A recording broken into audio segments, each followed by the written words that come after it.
We're open for questions and comments here. I will also be taking questions from the board. So I'll let you guys start because you've come here. Anindya, I would ask if you would kind of repeat what was asked. Yes. Because the mic is not going to pick up as well. Okay. In the room. Will do. So. Thank you very much for your talk. I was wondering if you were sort of avoiding the word neoliberalism, because that's a separate issue. Was I avoiding the word neoliberalism? Yeah, I mean, not consciously, I don't think. But then I'm going to have to say why I didn't use the word neoliberalism.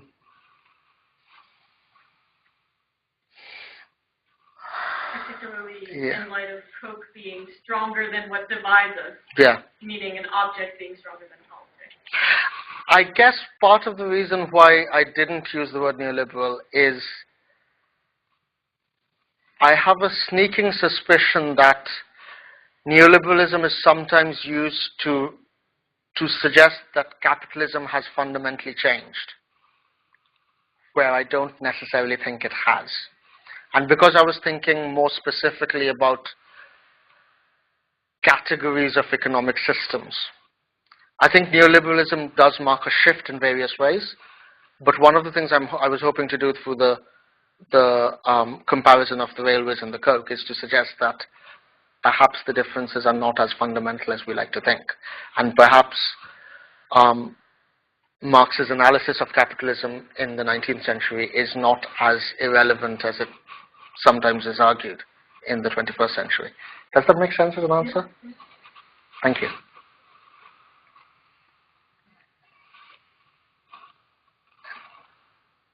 Any other questions?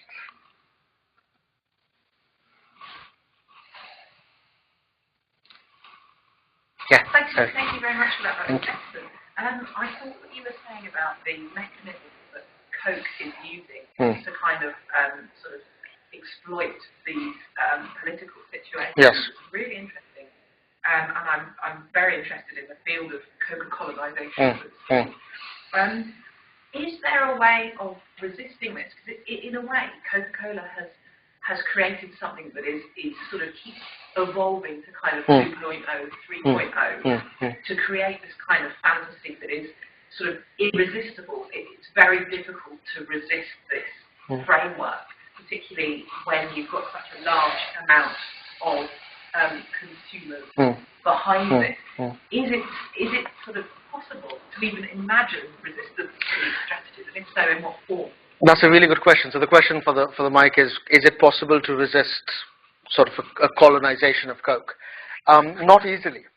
And one of the reasons is that the narrative is so wonderfully complex, the narrative that Coke is able to present. Because Coke, and Coke is just one example, it's not the only one, obviously, can have it every which way it wants. So in the longer version of the bit about Coke, which is an article I'm working on at the moment, or I should be, there is.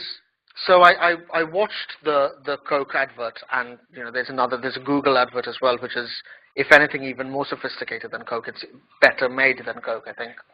And the narrative is all about coming together, bringing these communities together. Now, a few months after watching that advert, I went to the Wagah border, which is the border. You've probably seen pictures of footage of the flag hoisting and ceremony in the border between India and Pakistan. So at the Wagah border, which is just outside Amritsar on the Indian side, I've seen the border from both sides, both India and Pakistan. And you have a ceremony which is essentially militarism as theatre. So the soldiers from each side try to compete as to who can kick higher as they hoist and lower the flag every day. And there you have huge billboards sponsored by Coke saluting the Indian Army and the Pakistani Army. And if you think of the demographics, so these ceremonies are ticketed and people can go and watch it. And of course, it's a much more of a mass-based spectacle than the small World Cup machines are, and they're targeting at very different audiences. So the same Coke, which to a European or an American liberal left audience is portraying this narrative of commonality and unity. The same Coke and Pepsi does the same thing within the subcontinent, is promoting a virulent nationalism, often through things like sport, sponsoring cricket matches and so on. If you see specific ads as designed around cricket matches, they're hugely nationalistic, hugely problematically nationalistic in relation to India and Pakistan. So where do you go? When you have the same entity that can convincingly occupy both these positions, there is no way out. So, again, to go back to Marx, unless you do a root and branch contextualized material revolution, other forms of resistance are, unlikely. Thank you. Okay, so I have a question from the board, and Yes. I think it picks up some of the commentary that followed Professor Hawley's lecture last week. The question is this: I wonder how we can apply the model of attributing value to intangible commodities such as literature, music, and other cultural products. As academics, researchers, and artists, we're constantly engaged in having to demonstrate the value of what we do. And last week there was a lot of discussion about impact and the value of knowledge and so on and so forth. And I think that's a very good question. And there was a whole section which I wanted to put in where Marx talks about authorship as labor and literature as a commodity. So there's a bit in the Communist Manifesto where he talks about how within nation states it gets to a point where we are no longer satisfied by the products we can get within our nation state. So we have to go to another nation to get their products. And in turn you have a global capitalism. And then Marx says, in the same way with products, with literature, we are no longer satisfied by the literature of our nation state. And in the end we produce world literature, which is, is a phenomenally prescient bit. And it is really, really interesting and really urgently necessary, I think, for those of us who live in academia, who work in academia, to think about how our discipline and the way in which we attribute material commodified value to our work, the way that makes us complicit with capitalism. I mean, there are numerous examples you can think of. The one that occurs to me right at this moment, if you think of, on a fairly simplistic level, if you think of the mechanisms of colonialism, where you go to the colony, you find the raw materials, you bring it back to the imperial center, you turn it into a finished product, and you send it back to the colony and sell it and make a huge profit. Right? That, on a very simple level, that is the colonial relationship. Now that maps disconcertingly easily onto the post-colonial theoretical academic industry. Think about it. If any of us who do post-colonial literature, post-colonial theory, we almost always use the literature, as in the novels, the poems, the plays, from the colonies. But we almost always use the theory that is produced in Euro-American universities. So we are going to the colony, finding the raw material, i.e. the novel, bringing it back to the Euro-American industry, finishing it up, turning it into a finished product, a theoretical text, and then sending it back so that South Asian or African or Caribbean universities are then studying the same finished product, buying the same product. Now, it's really interesting to see how sophisticated the system is. Not most, but a significant number of books in my library have a stamp on them which says not to be sold outside South Asia. Because all the major publishers, Oxford, Cambridge, Penguin, any of the ones you can think of, now have separate South Asian editions which are priced differently. Because you're not going to be able to sell a 90 quid academic monograph in India. But if you sell it for 500 rupees, you are going to sell it. So all the publishers, whether they have offices in South Asia or not, are now releasing separate, dedicated South Asian editions. Same book, the print quality is slightly is not as good. The cover is not as well made. It's not as well put together, but it's a fraction of the price to get the colonial market. Does that answer the question? Not sure the question is precisely answerable, but it definitely raises some issues. I have several more from the board, but if there are questions from the room, I'm happy to turn it over to you. I just wanted to bring up, just before I came in here, I was reading an article about how empowerment has been packaged and sold to women and heavily diluted. Yes. To the point where Kim Kardashian naked on Instagram is instant empowerment. And I was wondering if you could talk a bit about how abstract ideas are fetishized but then attached to us. Yeah, so the idea of, I mean, Kim Kardashian is a great example of a discourse of empowerment that once you separate it out from the material conditions, have little or no meaning. Stuart Hall, the cultural studies theorist, has this wonderful phrase where he talks about words being evacuated of meaning. You know, once you take it out of any particular real context, it has nothing else left. In a slightly different formation, you could think of Lean In as a model of, do we even call it feminism? But something that claims to be feminism, where, you know, the success of feminism is defined solely through how many women are seen in boardrooms.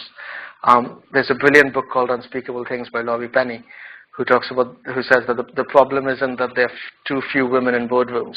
The problem is that there are too many boardrooms and not enough of them are on fire, which is a brilliant quote.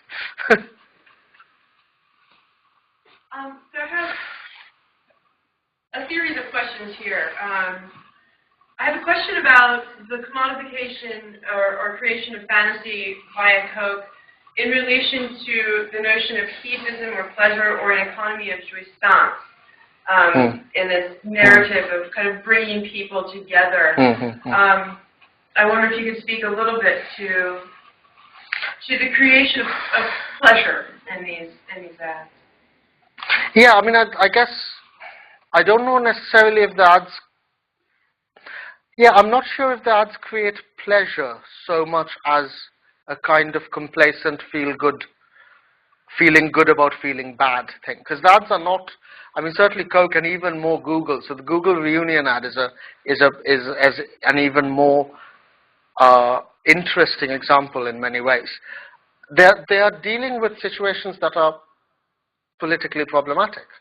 So you know, you sort of, it's not a safe, sanitized history that they're targeting, and you sort of wonder why take the risk, why go there. So I don't think it's necessarily creating a sense of pleasure so much as creating a sense in which we, the liberal left West, can look at those troubled people with their troubled histories, in which, by the way, we don't feel any sense of responsibility. And in the images of them coming together and smiling, we have this very powerful but very fake sense of identification. Another question from the board is I have two that are related to kind of immediate political events. One in relation to the resurgence of Marxism in contemporary European parties, thinking specifically of Spain. And the second one is the Rose Must Fall campaigns in Cape Town and Oxford. So it's a question about how the built environment influences social relations. I realize these are two separate questions, but I'm going to put them both out there. And they're both very good points, and they're both very good points which there's something about the cyclicality of history, certainly for the rise of resurgence of Marxist thought in Spanish politics. You know, thinking of Podemos as one of the group of alternative left parties, which to me, again, very, very cleanly echoes Marx's analysis of periodic crisis within capitalism, and the sense that capitalism builds within itself the seeds of its own destruction.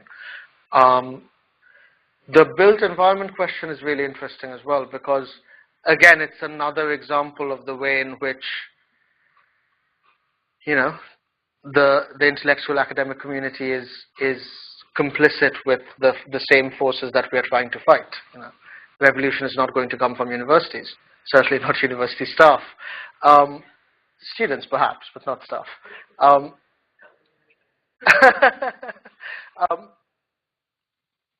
And you know, I guess one of my sort of running themes throughout is that certainly the anti-Rhodes Must Fall campaigns have constantly speak about it as about the Rhodes statue in Cape Town or Rhodes statue in Oxford as being part of a history, and we shouldn't cleanse history and we shouldn't rewrite history. But of course, in that moment, they're discursively separating it out and thinking of it only as something that happens in the past and not something that we have to worry about today. And of course, we all know that's not the case, right?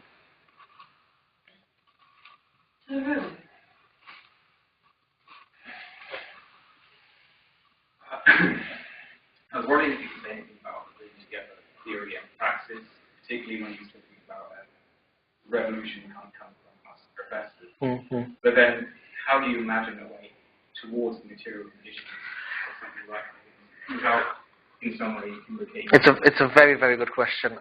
It reminds me a little bit of an academic colleague of mine, senior academic who's now retired, who is a Marxist critic.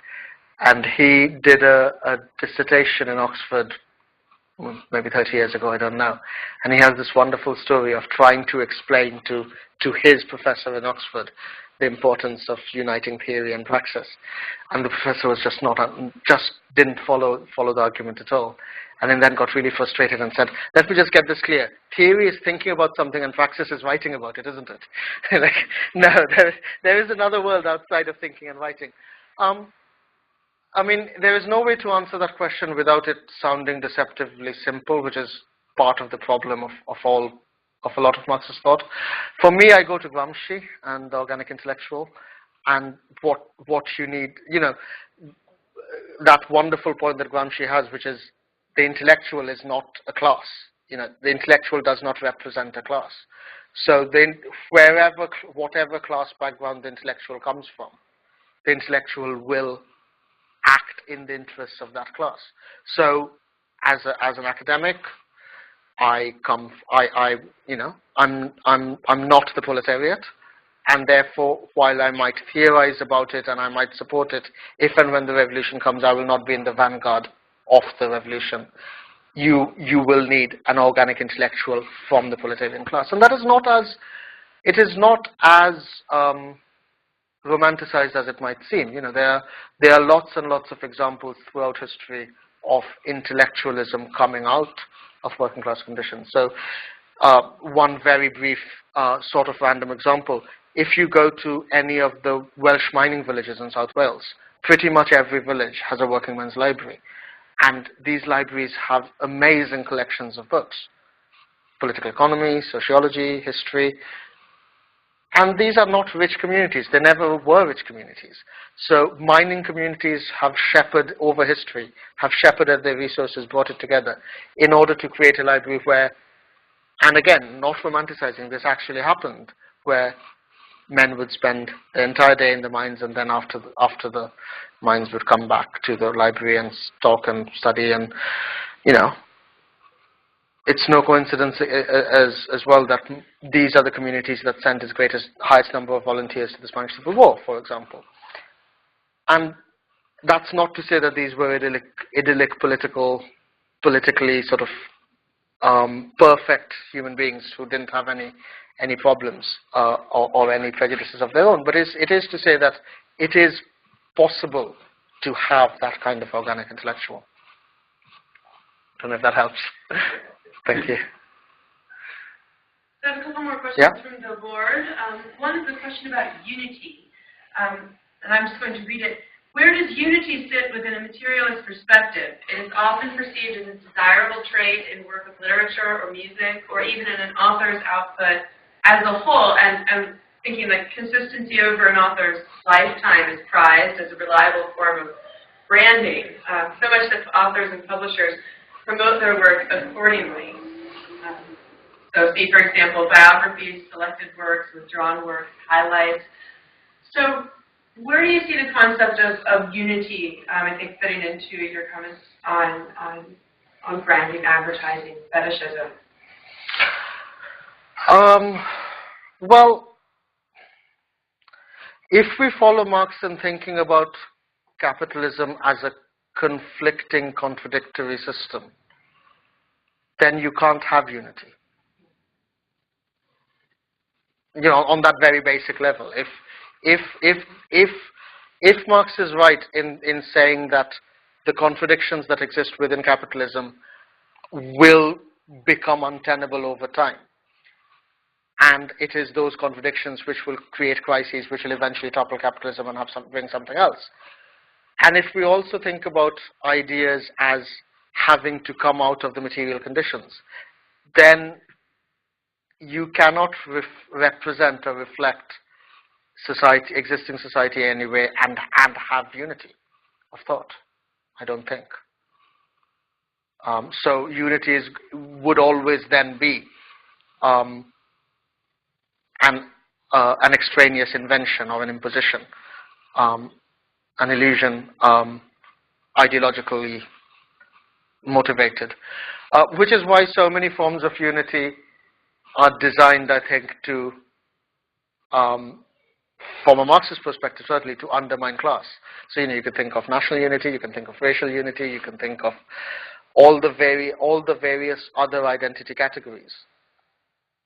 And it always interests me, for example, certainly in British universities, when we study cultural politics and when we study theories of identity, the one category we hardly ever talk about is class. I think that is often a big missing thing, because class is seen to be fundamentally different from all these other forms of identity that is less easily identifiable and therefore less easily discussed.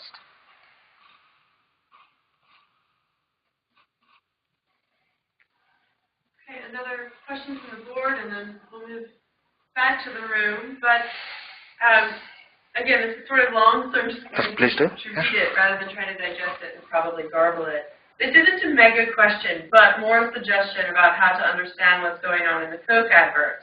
The philosopher Jason Stanley has this cool notion of undermining propaganda, which is roughly where some speech or image, in this case, explicitly appeals to values, or to a set of values tied to some set of ideology, whilst acting to, in fact, undermine those values.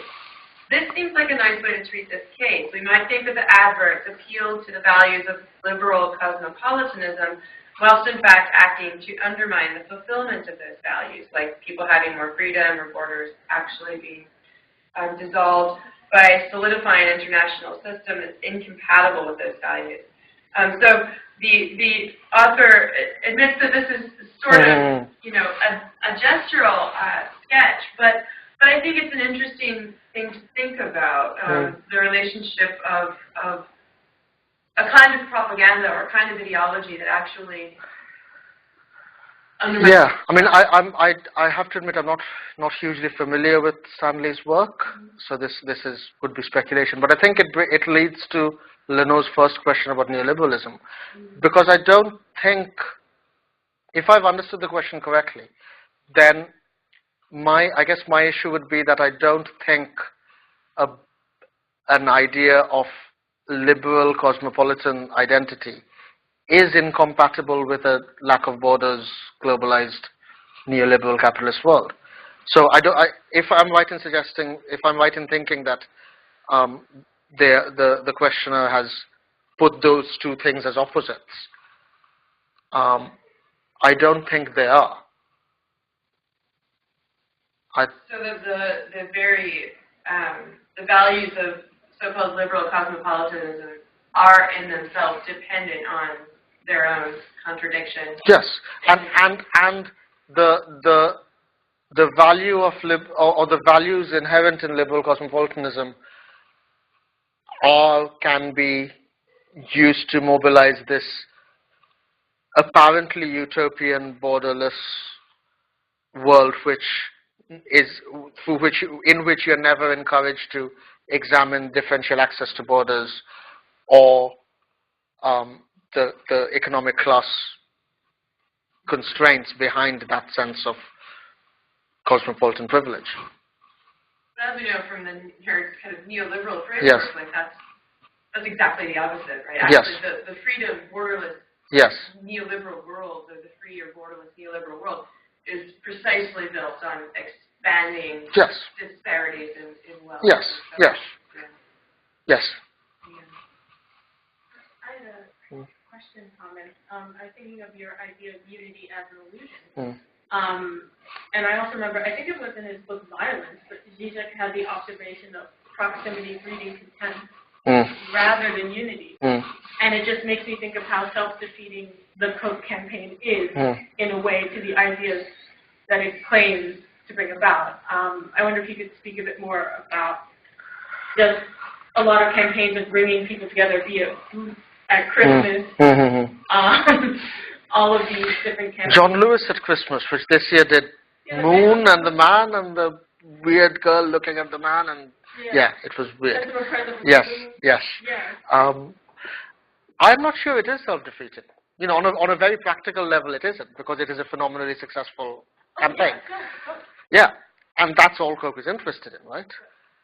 And even so, you know, obviously naming no names, but I know of academics who work on the India-Pakistan partition, who, when the ad came up, linked it on Facebook saying, normally I don't promote Coke, but isn't this good what they've done? And unless we are going to engage in any kind of deeply unpleasant, sneering, superior, you know, sense of superciliousness, I think the message there is that we need to be more self-aware when we read advertising. Because if it is correct that advertising works, which it obviously does, then how would I be so arrogant to think that it doesn't work on me? And I think the underlying rhetoric, logic of the images, the logic of the argument is put together with enough sophistication that it works. You buy it. You know, and I keep referring back to the Google Reunion ad, because that is even better at the way it does it. Having spent all of this time talking about this, having actually trying to write academically about it, it still brings me to tears, because it is that well made. And I think, and going back to the point I made earlier on about how rarely we study class. Even in cultural studies programs, how rarely does anyone write about advertising? I mean, it is the commonest, in some ways, perhaps the commonest genre of cultural production. We never know the names of advertisers. We never know the individuals. They're completely anonymous. They're all pervasive, and we never study them.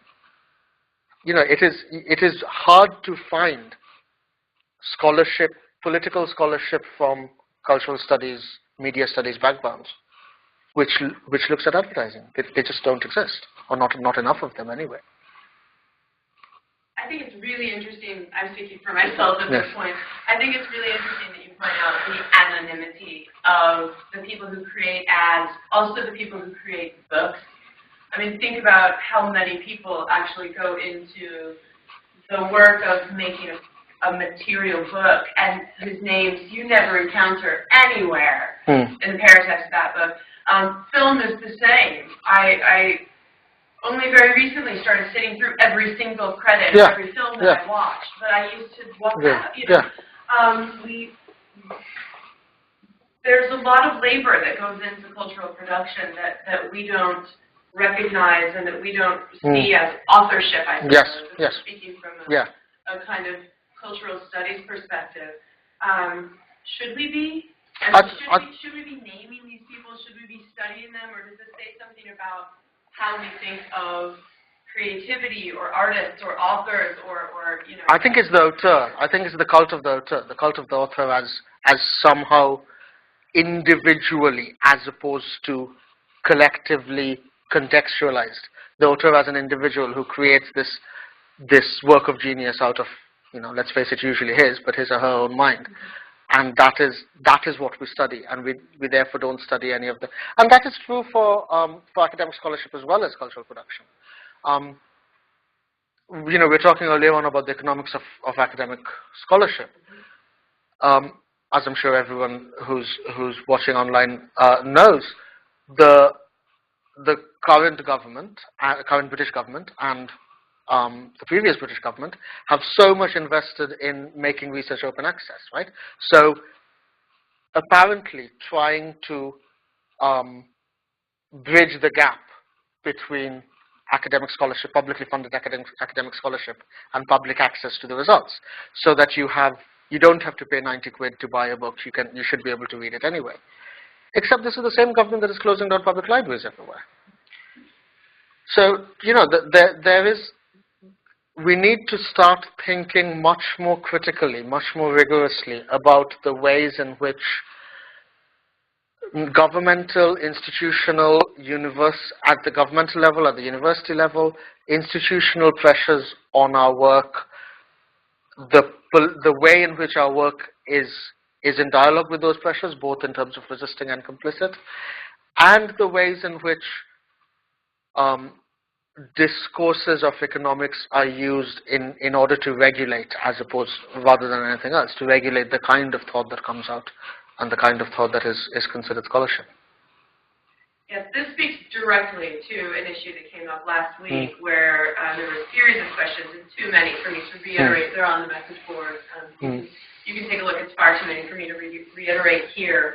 But about the way that research is valued and the way that knowledge is constructed purely according to in research income, ref rate, like 4-star research, in some cases, in terms of, some cases more than in some humanities, right, but in terms of grant returns, and that there seems to be an increasingly clearer disjunct between our ideas of what we do, which is to create knowledge, and the facts of what we do, which is increasingly tied up with increasingly monetized. Yeah, I sometimes think 4-star research is defined as paradigm shifting, right? So someone should do a quantitative study as to the number of times paradigms have shifted. Because, you know, every institution, every department produces what? 30%, 40%, whatever it is, of paradigm shifting research. This paradigm constantly keeps changing then. And, you know, it's meaningless. Again, it's that Stuart Hall evacuated of meaning. It's like the big society. You know, the word doesn't have any meaning. And trying to find meaning on this, using the same framework that the discourse is handed down to us, it misses the point. Because it is not about that. It is not about rating research. It is not about making research more publicly accessible. It's about regulating the kind of research that can be done. Well, this comes to a question that I'm going to slightly shift in terms of its terms. It's responding specifically to the question of unity, but it fits really well with what we're talking about, because it's a question about agency, it's a question about power, and it's a question about kind of conscious control. So the question is this: how deliberate can the distractions of unity be construed? Are we speaking of consensus, like a consensus master plan to dominate all the material means of production, or is there a modicum of subconscious or unconscious agency? For example, and the citation here is Dawkins and the Selfish Gene, where he points out that evolved behaviors don't arise through any conscious strategy, but are actually biologically, anyway, part of biological survival. Is it clear that we are unconsciously subscribed to so many of the materialist paradigms unreflectively, or it is clear, excuse me, but do the masters have any more conscious agency than the masses? And the way I understand this question is a question about, well, we say that research is about controlling. That the rest, for example, is about controlling what kind of research gets done. How conscious is that? I mean, who's actually? Well, so Marx says that it's social conditions that define consciousness, right? Not the other way around. So it is the masters, the bourgeoisie, if we let's use Marxist terms, the bourgeoisie aren't in charge because they have a higher level of consciousness. They are in charge because they own the means of production. And the economic forces that Marx talks about, he specifically says they're beyond human will. They're beyond individual human will. So you don't have this cabal or this class of rulers who are sitting somewhere saying, we are going to rule over you. And we know that. It's just if you have capital and I don't, then you rule and I don't. On a very simplistic one-on-one relationship, that is for me, that is how it works. So am I conscious of all the forces that are affecting me in my research? No, I'm not, and I'm not in control of most of them. The question then is, as I think the person is suggesting, where does agency come from? And it's the dialectic, right? It's recognizing a point about the material conditions, recognizing the way it can be critiqued, the thesis, antithesis, recognizing the conflict, and trying to move ahead a little bit, which will change the material conditions a little bit, and the material conditions will change again, and you change it a little bit, and it's that, I think. It sounds like hard work. It is hard work. So if there's one for you all? Yeah, thank you. Going back to what you were saying about class as the element in the room that kind of all the other categories are sort of attracting attention. Yeah. Why do you think that might be?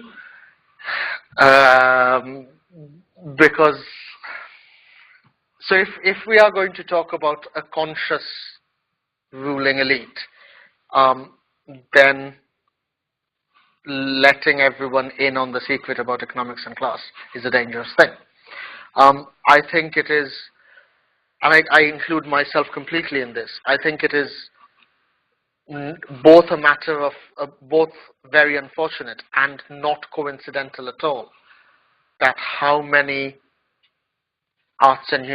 few arts and humanities people who are doing cultural studies, who are doing politically committed study of culture, how few of us understand economics. I think that is a real problem. And I think there is a lot of discourse above and beyond that within teaching rooms, within universities, that thinks of class as more ephemeral, less easy to identify, less easy to study the effects of, than race or gender or whatever. If you're a Marxist, then you believe class is fundamental. So you cannot understand how any of the rest of society works unless you look at class. And also there is this, which is, again, going back to the first question, Leno's first question about neoliberalism, the myth, and for me it is a complete myth, that capitalism has changed to the point where class no longer matters. And it is a surprisingly common statement, even within academia, even within, the intellectual classes, as it were, within these Skype words, where there is this belief that class in the form that Marx talks about is now irrelevant and doesn't apply. And you want to clearly look at a different world that I'm looking at, because it just does. I just have a question about actually classes. I wonder about, that in some cases in the contemporary, we see there is a lot of stress about the middle class. I wonder where can we fix that? Yes, I think class, it is certainly true that structures of class and the way in which class is experienced is changing. So if we are going to limit ourselves to Marxist terms, then there is no middle class. Right? There is the bourgeoisie and the proletariat. So all of us would be proletariat. And the key definition, again, without trying not to be too simplistic, is the bourgeoisie, the main source of income for the bourgeoisie is someone else's labor. The bourgeoisie have private property, the proletariat don't. The proletariat have their labor. And private property is something that earns money, right? So if your main income, for example, comes from a factory that you don't work at, then you're a bourgeoisie. If your main income comes from the fact that you own lots of shares, which is perhaps a more common form of bourgeoisiness, if that's the word, then you're a bourgeoisie. All of us here, we earn our income based on our labor, whether students or teachers or, whatever. So in that sense, nothing has changed. But of course, it seems reductive to talk about someone who's, a 9-year-old working in a garment factory in Bangladesh as being the same class as me. That doesn't work, really. So it is not to say that there has been no changes to class, but it is to say that the way in which we think, the way in which we act, is determined by the economic conditions where we've come from. Now, whether we want to think of this as the super rich, as the middle class and the working class, whether we want to think of it as, for example, the 99% and 1%, if you think of the Occupy rhetoric, there are other ways of thinking about class, and there are other ways. We have to come up with other ways. The Indian Marxist thinker Ijaz Ahmed once said, the day Marxism stops developing is the day Marxism dies. So it is not to say that we can take Marx wholesale from the 19th century and unproblematically, without change, apply him today. I'm not saying that. But our society is still class stratified, and our identities matter much more fundamentally in terms of our economic background than anything else. Thank you. Thank you.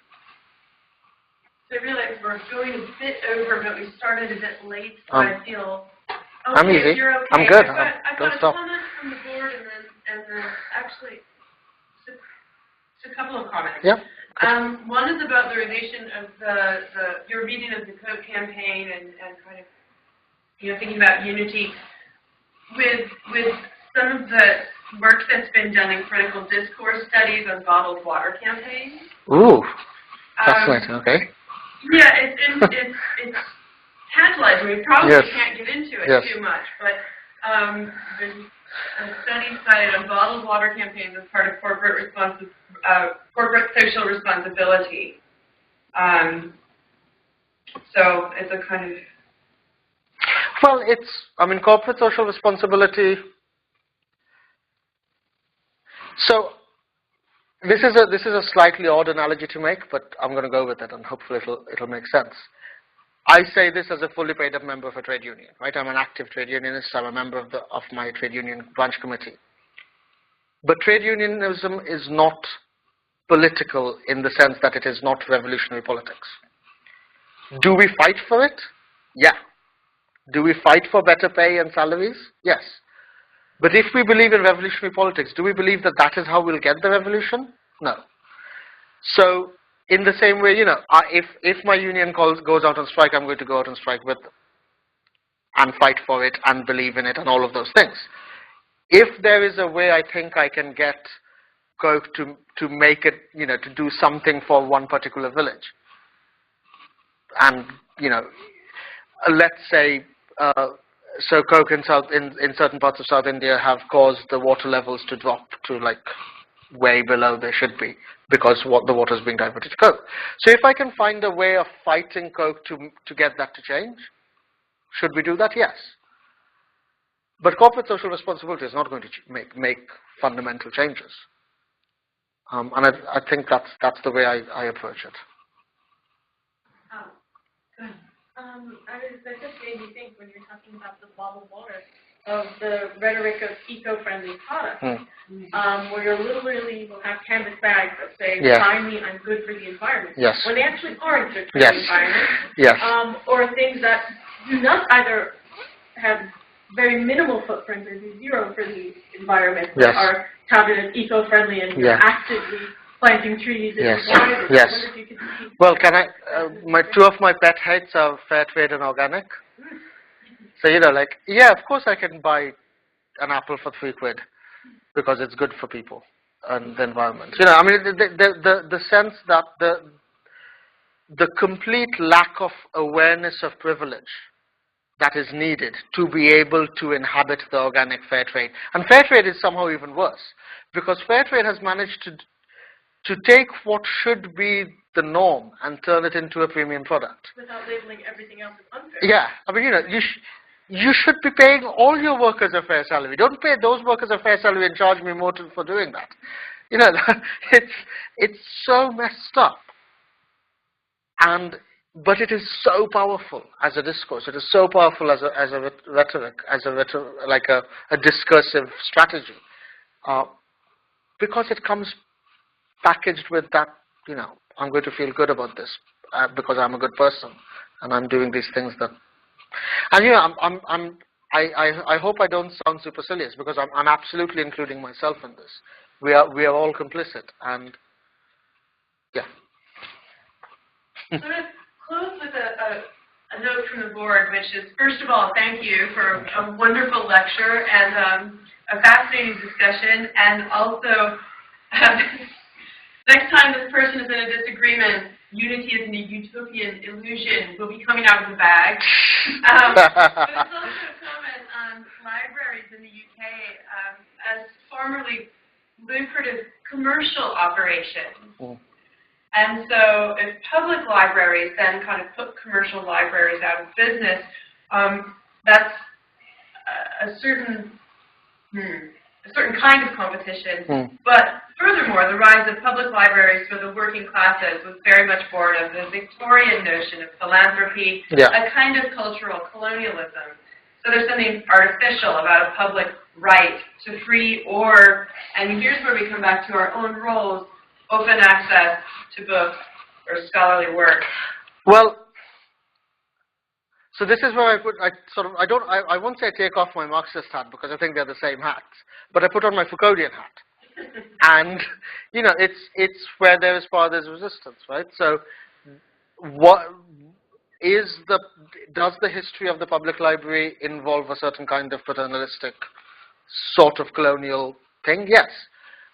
But is it also true that public libraries have been spaces through which ideas of resistance have found their way into the world? Yes. So I think we try to game the system as much as we can to get as many spaces open as possible, and then we use the spaces for acts of dissent. All right. On that note, we're about to run out of time here. I want to thank you all for joining us. Thank everyone who's joining us remotely. Thanks to Katie for doing all of this and for chairing the discussion wonderfully. Brilliant job. Thank you. And thank you, Anindya, for a wonderful discussion. So.